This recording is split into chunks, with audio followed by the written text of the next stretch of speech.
Naam, karibu tena mtazamaji. Katibu mkuu wa muungano wa vyama vya wafanyakazi nchini KOTU Francis Atwoli amemsuta vikali aliyekuwa naibu wa rais Rigathi Gachagua kwa njama ya kutaka kubuni muungano mbadala wa kutetea maslahi ya wafanyakazi nchini.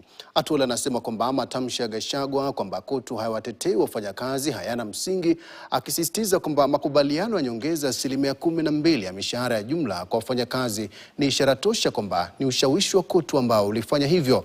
Kiongozi huyo wa wafanyakazi vilevile amemshambulia Gachagua kwa maneno makali, akiapa kwamba atahakikisha anawashawishi wafanyakazi kudidimiza ndoto ya kisiasa ya Gachagua.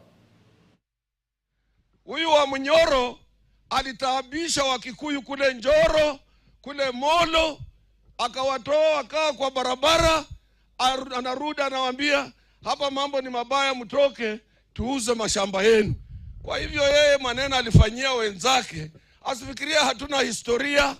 He's a worst tribalist.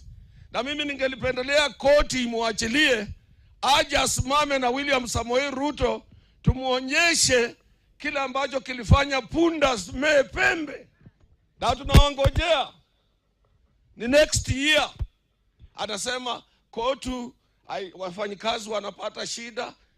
Juzi for the first time tumefanya negotiation na His Excellency the President amepatia wafanyikazi wa Kenya 12% across the board general wage increase, hapana minimum.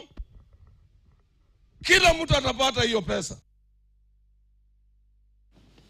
Na mtazamaji, napata pumziko jingine fupi, nikirejea tunaelekea viwanjani.